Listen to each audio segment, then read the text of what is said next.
di YouTube itu banyak juga tanya jawab dengan kiai masalah tasawuf ya, masalah torekat, masalah ini. Orangnya orang pintar-pintar semua.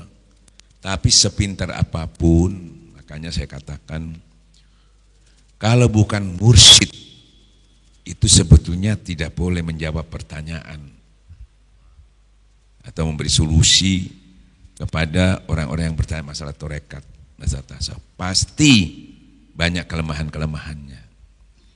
Karena perintahnya Allah itu fas'alu ahla dzikir in kuntum, ahli memang. Nah, kita tidak melarang orang-orang itu, tapi kita jangan sampai terpancing dengan pertanyaan-pertanyaan orang kepada kiai-kiai tadi itu sehingga kita bisa ngambil kesimpulan di situ. Jangan. Pasti banyak kekurangannya. Kenapa? Apalagi dia bukan tidak bertorekat, tapi cuma banyak membaca buku-buku tasawuf, ya, punya kitab-kitab banyak masalah hikam dan sebagainya. Tapi karena dia bukan orang torekat aja kalau bukan mursyid, pasti penyampaiannya nggak sempurna. Nah, orang-orang nggak paham, waduh hebat. Nggak bisa, apalagi bukan mursyid, dia ulama hadis misalnya, atau ahli tafsir, nggak bisa. Kalau dia mau jadi ahlinya, dia harus belajar lagi. Tapi di bidang itu memang dia ahli. Jadi kalau di bidang dia hadis dia ahli, tafsir ahli dan sebagainya, belum tentu di bidang tasawuf. Nah, orang awam dikira kalau itunya sudah bagus, semuanya ditanyakan sama beliau itu tadi. Beliau karena banyak hafal hadis-hadis juga ya disampaikan. Tapi insya Allah yang kita tahu penyampaiannya itu pasti kurang sempurna. Bahkan kadang-kadang membingungkan kita. Salah satu contoh orang tanya, bagaimana saya ini sudah bertorekat, saya mau nggak bertorekat lagi, saya mundur karena terlalu berat, saya tidak kuat, saya mau berhenti, katanya gitu. Apa nggak ada imbasnya, maksudnya apa nggak ada bahayanya atau kualat? Oh nggak ada, karena itu torekat itu cuma zikir itu cuma sunat, nggak wajib. Memang sunat jalannya, tapi kalau sudah dibaiat talqin wajib.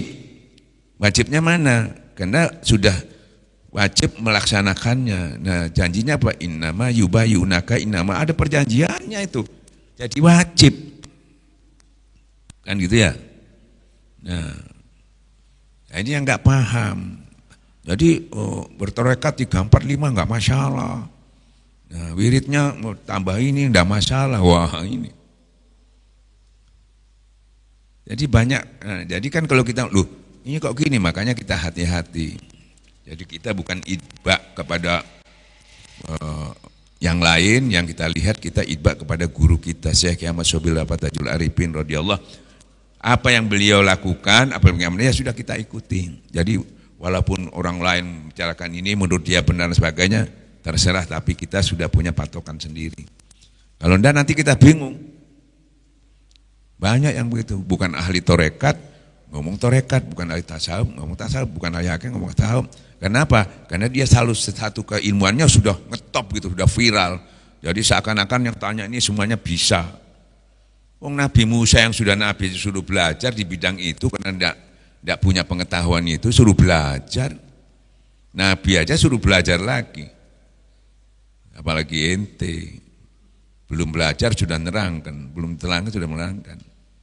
Nah, makanya sampai Syekh berani Syekh itu menyampaikan karena dia sudah pengalaman. Selama dia juga ulama besar, Imam Ghazali ulama besar. Ternyata tanpa ditalkin belum bisa sempurna pengetahuan. Nah, sampai beliau berani menyampaikan hatta kamu hafal 1000 kitab, kalau belum talkin ilmu itu masih ada di kitab. Belum teraplikasi, khususnya ilmu tasawuf.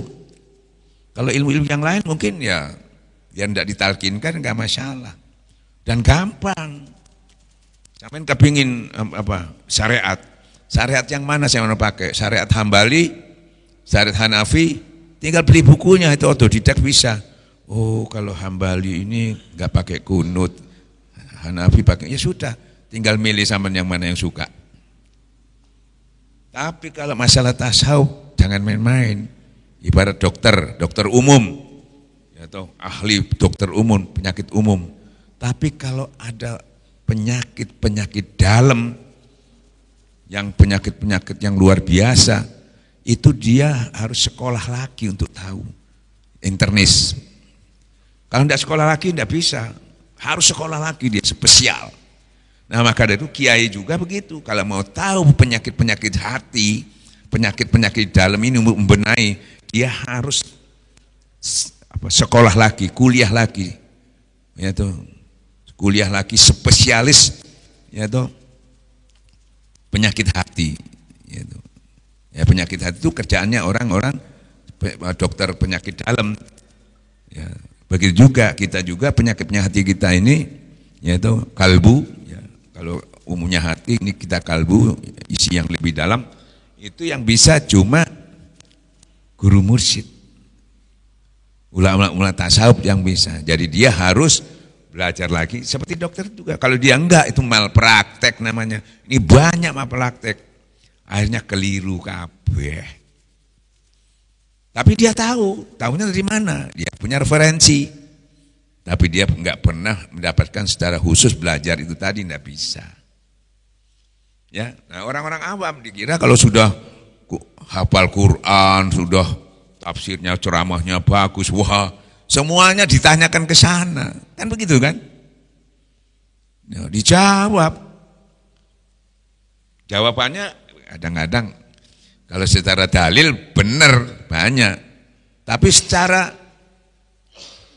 adabnya, pemahamannya, yaitu manhajnya nggak bisa. Cuma tahu dalilnya, paling dalilnya zikir aja yang disampaikan. Kenapa zikir keras? Kenapa zikirnya khafi? Itu aja, sampai dalil-dalil itu aja. Tapi seperti tadi adabnya, kan itu yang manhaj dan sebagainya nggak paham, nggak tahu. Terus prosesnya nggak tahu. Sedangkan wakil talqin yang belum mencapai tingkat itu aja nggak bisa, man. Yang sudah batorekat aja banyak belum bisa. Ada lagi yang malah membingungkan. Menerangkan torekat, menerangkan apa? Saya bukan orang tekat, saya enggak pernah. Tapi menerangkan torekat, jawab torekat, tambah lucu lagi. Bahkan kadang-kadang ngaku wali lagi, kan bingung itu. Dari orang bodoh enggak ngelihat itunya. Wah, memang hebat karena banyak penggemarnya. Penggemarnya lebih banyak mana? Elvis sama itu. Michael Jackson sama itu lebih banyak itu kalau diukur sama penggemarnya ya. Makanya kita khususnya Iwan Nahwat hati-hati, kalaupun kita kepingin wawasan luas silahkan terima aja, tapi sampean nanti tanya sama saya ya toh, supaya bisa menambah pengetahuan wawasan aja. Insya Allah ya. Tapi dengan zikir yang bagus, di dalam ini hati ini sudah tidak ada penyakitnya ya, bersih. Ibarat makanan tuh kalau masuk, jadi ilmu apa masuk itu gak ada masalah sebetulnya. Karena di dalam itu bisa memilah-milah. Ada yang jadi darah, ada yang jadi daging dan sebagainya. Yang kotor keluar. Kalau sudah ini bagus di dalamnya. Tapi kalau nggak bagus, ibarat sampai ada penyakit banyak di dalam, makan ya tuh, waduh. Campur aduk makanannya yang nggak boleh dan sebagainya, ya sudah tambah rusak. Karena posisi dalamnya kurang, tapi kalau ini bagus, nah itu dalilnya apa? Sudah tahu di dalam diri manusia ada suatu kalbu, kalau itu baik, biar masuk apapun nanti tersaring itu tetap baik.